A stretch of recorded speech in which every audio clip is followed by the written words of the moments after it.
welcome back to another episode of Get Weird with me, your weirdest host, Brittany Barbieri. What if I told you that one of the strangest creatures ever reported was seen by trained sailors, documented in newspapers, witnessed by the entire crew, and it still remains unexplained to this very day? And what if the real story isn't just the creature itself, but the uncomfortable reality that science still knows shockingly little about our oceans? Because despite all of our technology, our mapping, our submarines and research vessels, humanity has explored more of the space and galaxies and other planets, for that matter, than the deepest part of our ocean floor. So, today on Get Weird, we are going to dive into one of the most bizarre documented ocean encounters in history and why discoveries like the coelacanth prove that the impossible has a funny habit of becoming real for us. One of the most famous documented sea monster sightings happened in 1848 aboard the British naval ship HMS Daedalus. Okay, and if you want to look this up later, Daedalus is spelled Daedalus. Now, this wasn't one random fisherman telling a story or a crazy story at a dockside bar. This was witnessed by trained military crew professionals, okay? Multiple officers, multiple witnesses. People truly experienced an unidentified marine creature life species that, I guess has not been reported. According to this account, I sure don't know any creature that looks like this that's alive to date in our science books. So, according to the reports, the crew encountered an enormous serpent-like creature in the South Atlantic Ocean, and witnesses described it as having a very long body stretching through the water with part of its neck raised several feet above the surface. Now, when I hear this, I think of Loch Ness. I think of Kodiak sea monster. Heck, I think of some of the really incredible marine logs of strange, enormous sea life. So Captain Peter McQuaa officially documented this sighting in his ship's log. And this detail matters because this wasn't some lore whispered around campfires. This was formally recorded naval testimony from the crew and from the captain. The creature reportedly moved with purpose and speed, gliding through the water unlike anything the crew had recognized before, according to their log. And to this day, people still debate what they actually saw. Some say, was it a giant eel? I don't know eels that can raise their head several feet above the water, but if they can, here we go. Let's document that in our science books. A few others had put down, and I wrote this down because I found this to be very, kind of arrogant and condescending. Unknown whale behavior. Now, my husband is a fisherman. He is a scuba diver. He's a spear fisherman. That man is made of water, okay? He would know a whale from something he's never seen before. He spends a majority of his time on the water and he joins the water. So it's very degrading to put down that these gentlemen would totally misidentify this creature as whale behavior. Okay. A misidentified marine animal. Possibly. I'm again stuttered on that one. Whatever. Or let's just put it out there. Was it something science simply just has not classified yet because they said it didn't exist? But guess what, folks? It might. Okay, let's just put that out there. So this is where things get really interesting for me. Modern science often treats unexplained ocean reports like they're automatically ridiculous. Okay, that's just their attitude. That's what they say. But historically speaking, science has been wrong a lot. I said it. Especially when it comes to the ocean. And one of the greatest examples of this and that is the coelacanth. For decades, scientists believed that the coelacanth had gone extinct roughly, let me put this out there for you, 66 million years ago. Okay, alongside with the dinosaurs. I love this. Textbooks said it was gone, finished, extinct, case closed, no more. The coelacanth does not exist. But then guess what happened? In 1938, a living coelacanth was discovered off the coast of South Africa. That's right, folks. Alive, swimming along. Just keep swimming, existing the entire time while humanity confidently declared it impossible. Ain't that funny? Ain't nature a bitch? I said it. Look at you. It's proving you wrong. I think that's hilarious. That discovery shattered assumptions, like literally overnight. And honestly, it should have humbled us permanently.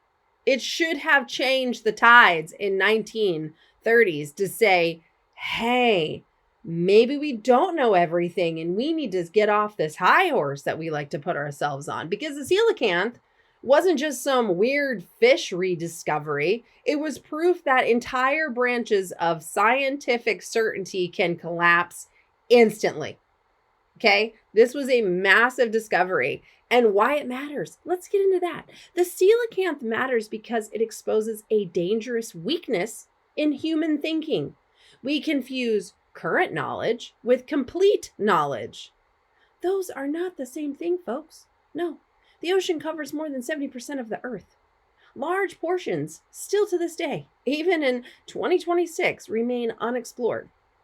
Some estimates actually suggest we've only properly mapped a tiny percentage of the sea. I think the last time it was like maybe 6 to 7% has been properly mapped.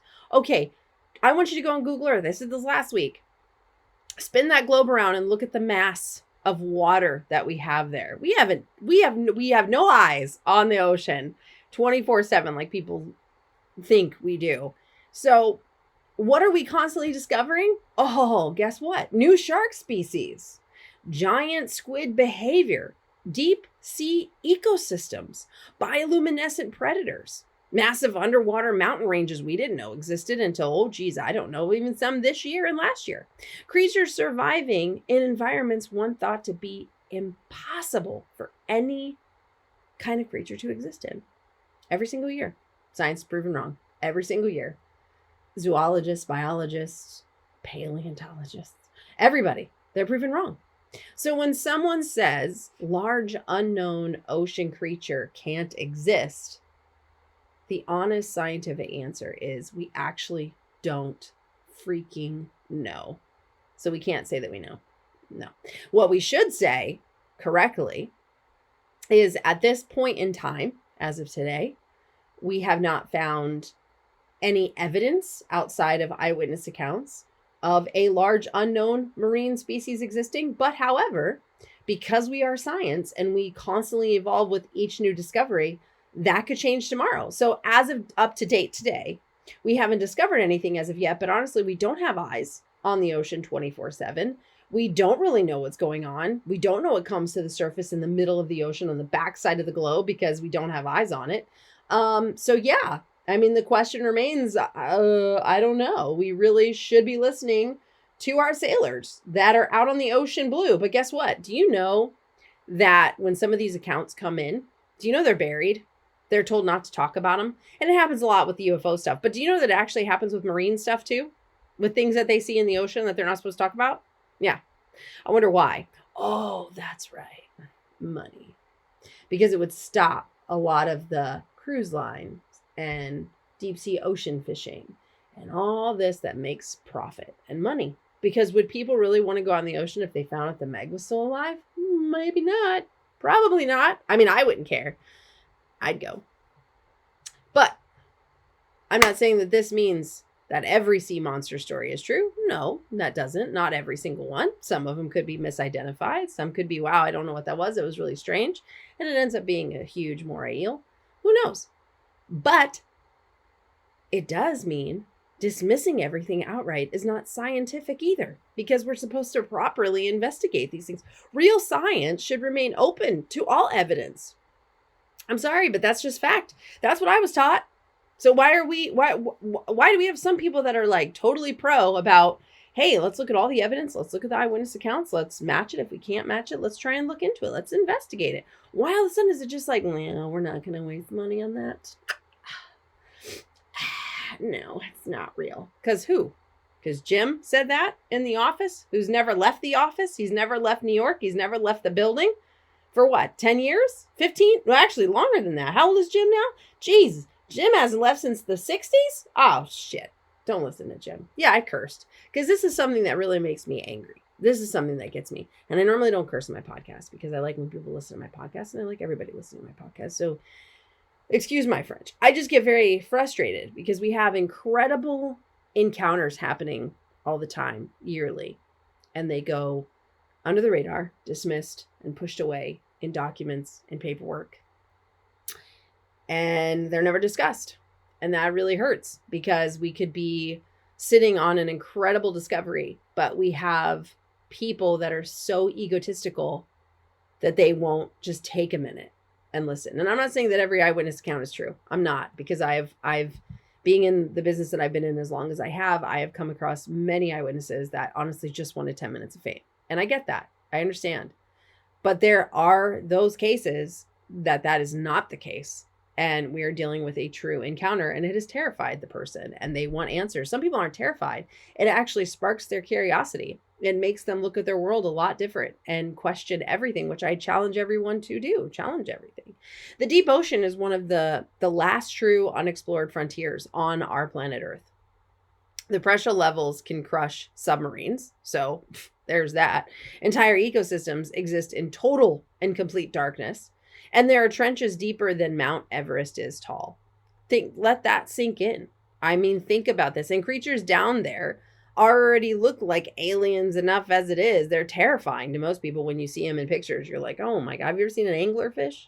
Like, first time we all saw an anglerfish, all of us were like, whoa, that thing is straight out of the abyss, like straight out of an alien movie. That's so cool. But that's the reality. They're living in a different ecosystem, a different environment, and they have to evolve and adapt. So the way that they look is not going to be the same as certain fish or certain marine life look. It's just you adapt to your environment. So maybe the weirdest thing isn't believing strange things could exist.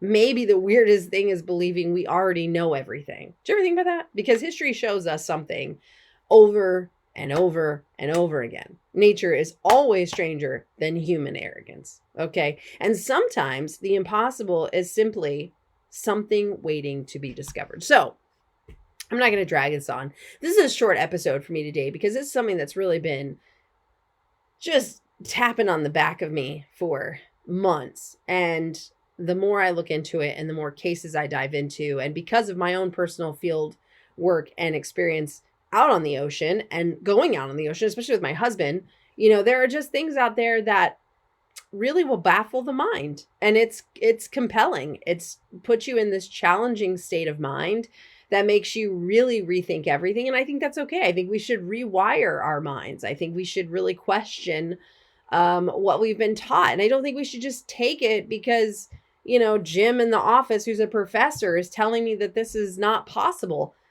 No offense, Jim, but no, I'm not listening to you. And I don't know a Jim. I don't know who this Jim guy is. I'm just using him as an example. Sorry to any Jims out there that are professors. You're probably really cool. But I seem to meet in the field people are more open to it because they're in the trenches and we see more, we talk to more people, we talk to the locals, we talk to more people that are living it day in and day out. When you come into the concrete building people, those that are in labs, offices, universities that don't ever actually go outside of their walls, those are the ones that are honestly the most closed-minded. They don't ever see past the small little culture that they live in. They really think that everything looks like a, concrete jungle. And that's just not it. That's not at all what it is out there.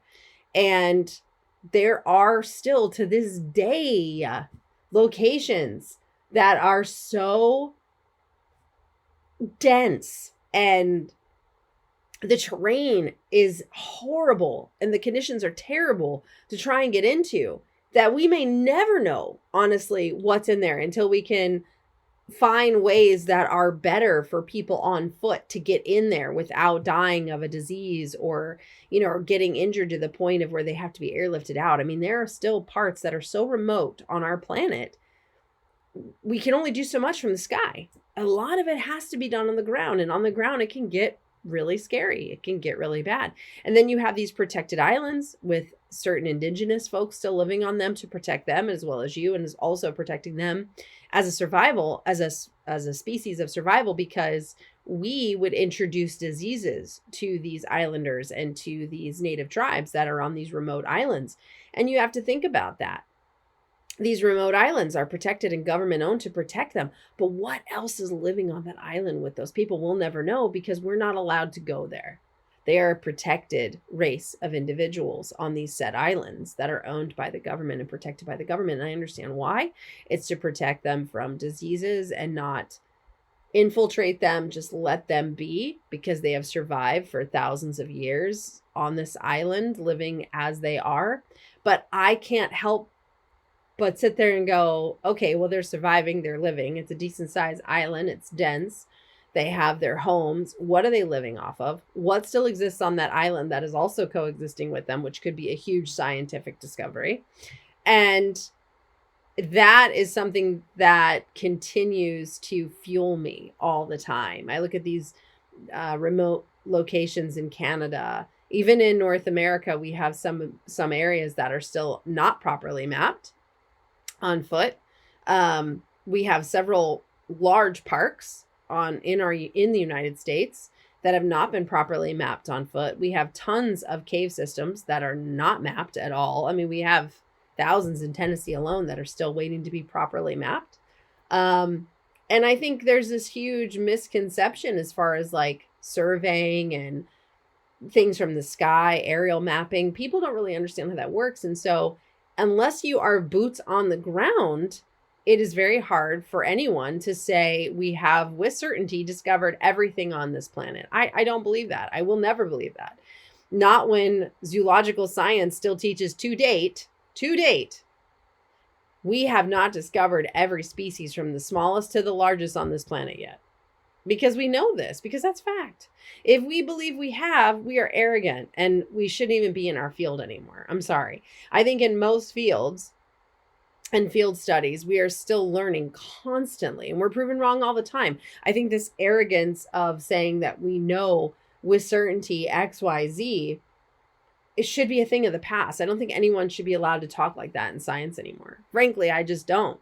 And I have several academic friends that agree with that are like, no, it's a battle for us constantly. Like we get these stories and cases from individuals, especially when it comes to even species of frogs or different species altogether. And they're like, we want to get the funding to go and search for these, specific birds or specific types of amphibians. And they just won't do it because they just think it's a misidentification and we already have it on record. And that's crazy to me. We're supposed to be scientific.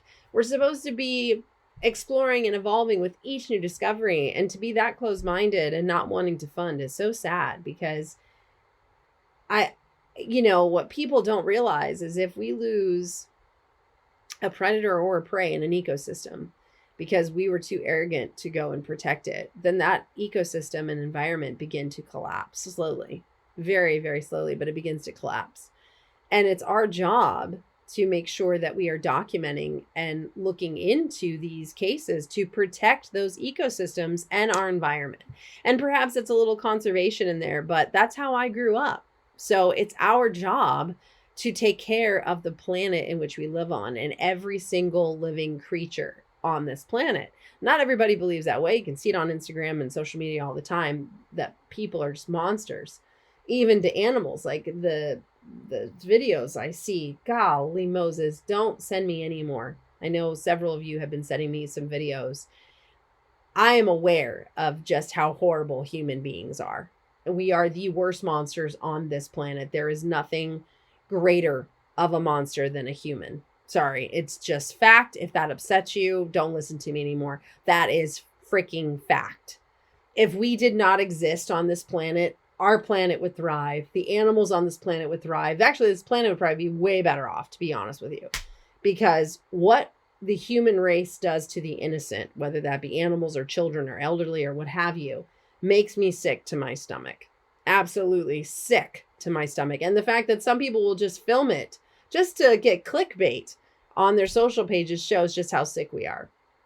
And I don't stand for it. I think it's horrible. I will always be on the side of the innocents. I will always be on the side of the animals. It is always us. It is not the animals. I don't care what anybody says. And when you decide to build into their home and you decide to build a concrete building in the middle of what was their den or the middle of what is their home, and you get pissed off because a bear is trying to come through your backyard because that bear used to travel that route all the time through what was once a forest, which was its home. And now all of a sudden you've built up this community of cookie cutter houses with no backyards, no trees, no oxygen, no nothing. And you're mad that some bear came back through your backyard and you want to kill it. I'm sorry, you're invasive. There's no such thing as, like, in my opinion, invasive species. And I know that we have them in zoological studies. I know that we have invasive species, but the most invasive species on this planet are humans. We invade into territories and areas that we just shouldn't. And we see these poor animals trying to exist and coexist with us. And what do? We get mad. We want to kill them. We want to shoot them. We want them relocated to where? This is their home. We've got panthers dying here in Florida because people are hitting them with the cars. Why? Because their homes are gone. They're trying to migrate or change or relocate themselves, and what's happening is they're dying. We're getting cubs like underneath trees without parents because their parents are hit by cars, because they're trying to figure out where to go and they're terrified. Why? Because we're plowing down their homes. And then we're mad because it's an inconvenience to us that we've got snakes in our yard. I'm sorry, you're the problem. You're the problem. I'm sorry that you have a snake in your yard. It was his home first and you built your home there. Again, I went on a tangent, but I get so mad because the amount of arrogance and the amount of people today pushing to eliminate areas of wildlife to build up whatever they want to build up. And then the way that we treat it. And then we're watching ecosystems and environments collapse because the narrative is, nothing exists like this out there anymore. These animals don't exist anymore. And they probably did, but the arrogance and the me satisfaction of today's society has destroyed those existing creatures. They're gone now. Some of those creatures are gone. And it's so sad because it was our job. We as humanity failed them. It was our job to protect them. Because if we want to sit here and say that we're the elite and we're bigger and we're more stronger and we're more powerful and it's our job, this is a big thing I like. We're the strongest because we've got thumbs. Okay, buddy, I'm going to put you in a pen with a lion who cannot stand your scent. Let's see how long those 2 thumbs of yours helps you last. Because let me tell you what, raccoons do a great job with their 2 thumbs. I can tell you that right now. Those little guys, they can get into anything because they've got opposable thumbs. So I hate when I get those people that say to me, well, we got 2 thumbs. A big whoop.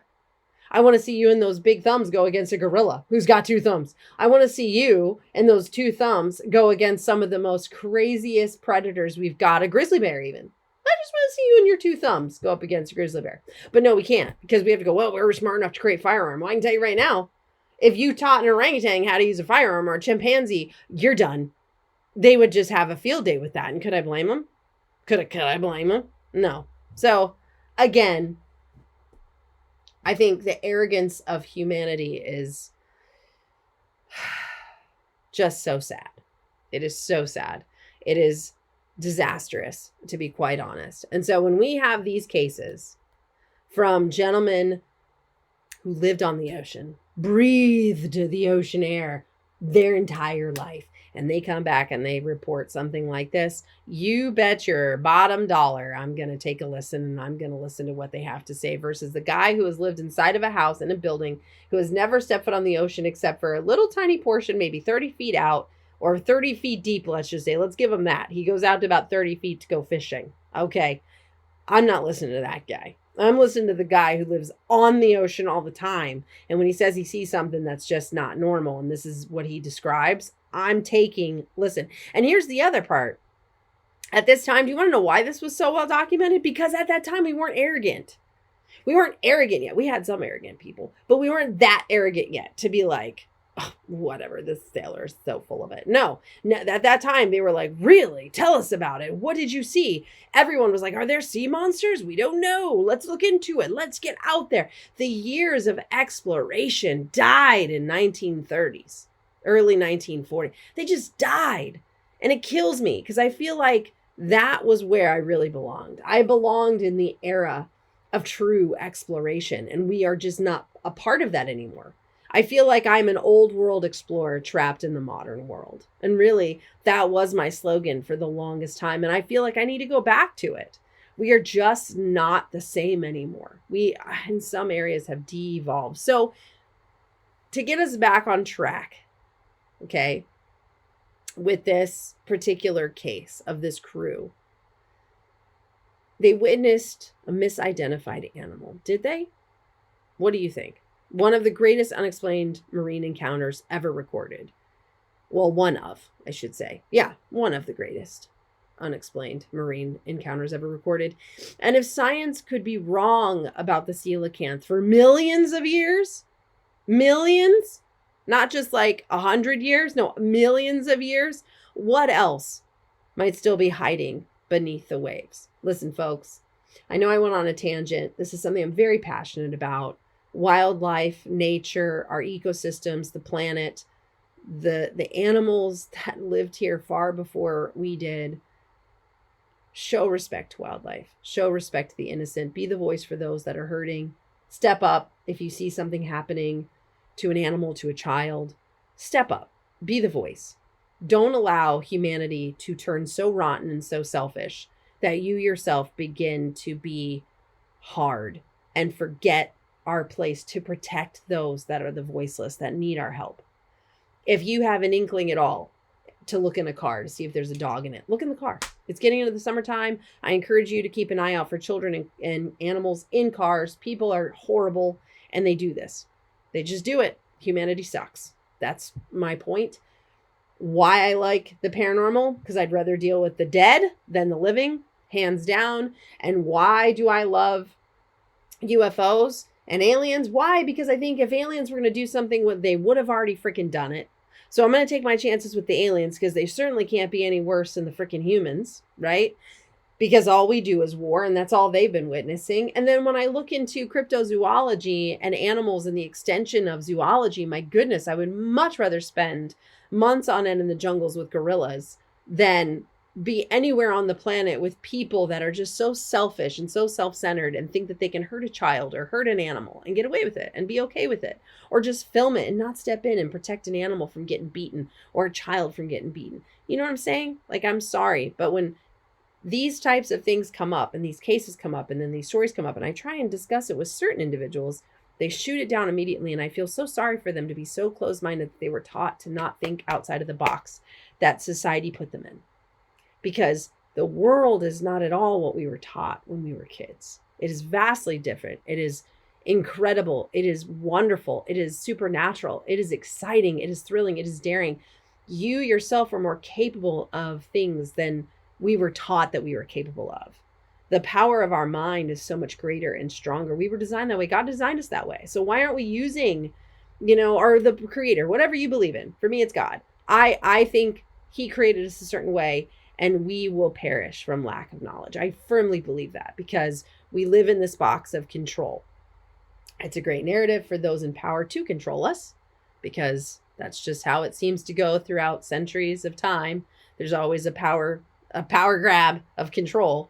But I think if you just remain open to the possibilities and I apply logic and science to the field all the time because I have to stay level. I have to look at things as a field researcher. You have to look at things logically, but I'm going to be honest with you. I have experienced in the 25 years in the field, things that I cannot explain, that I literally scientifically cannot explain. And until that happens to you, it's hard to wrap your brain around it. I understand, but there is so much more out there than we have been taught. And there is a lot of hidden history that has been covered up with an agenda on purpose. So you can't, poo-poo some of this stuff away. And honestly, would we have heard about the coelacanth if it had happened now? Probably not. I'm going to just throw that out there. Probably not. They've probably been like, listen, it's just the one. Don't tell anybody. Because people are going to be like, what? It's 66 million years old and it's still existing? Yeah, it is. Okay, well, don't tell anybody, because then what else is down there? I don't know, But back then, the year of exploration, they still wanted to explore. They still wanted to look into things. They were still excited to find discoveries. And I feel we have lost that. We have lost that right now. And I'm going to be honest with you. What have we discovered in bulldozing trees and bulldozing forests and jungles and regions? What have we discovered that we're not sharing with the public? Let that sink in. What other creatures, what other animals have they discovered that they said, just kill it, fill the holes, we're just turning our cheek? Oh, I don't know, like the Tasmanian tigers? Yeah, maybe we should get into that sometime. Anyway, folks, on that note, I hope everybody has, and yes, there are 6 species, 6 subspecies of the Tasmanian tiger. Let that sink in. It's not just the one in Tasmania, which if you speak to a lot of individuals, they believe the Tasmanian tiger is not extinct, and it does still exist in Tasmania, as well as the mainland and other islands nearby, because there were 6 subspecies of it. So let that sink in, folks. And on that note, have an amazing weekend. And until next time, also, if you are in the New Jersey Plainsboro area on June 6th, guys, I'm going to be at the Cryptid and Paranormal Conference there at Plainsboro. I would love for you all to come and hang out and come visit me at my booth. I'm dragging my husband along. Why not? We're going to have a good time. It's going to be awesome. There's going to be an amazing group of people there. Maria Mayer, April Bissett, who is my bestest friend in the whole world. She is a psychic medium known as the New Jersey Housewife Psychic Medium of New Jersey. She's amazing. Ken Gearhart is going to be there. Adam Davis. We just have a huge lineup. I will be speaking at 10 a.m. with my lecture, Into the Wild, where I break down my story, my life, and what got me into the idea of the extension of zoology into what I've been coined as cryptozoology, as well as my interest and love into the paranormal and what kept me going all those years. And I'm going to be showing pictures of my childhood growing up wild with all different types of fun animals that I grew up with, and why, my whole life was designed specifically for this field. And I do have some really great news I will be dropping at the conference during my lecture, and I'm very excited, guys. So if you are there and you're around, please stop by, say hello, show your support, show your love. I would love to meet you, love to see you. And again, there's going to be so many amazing people there. There will be a VIP dinner Friday night starting at 7.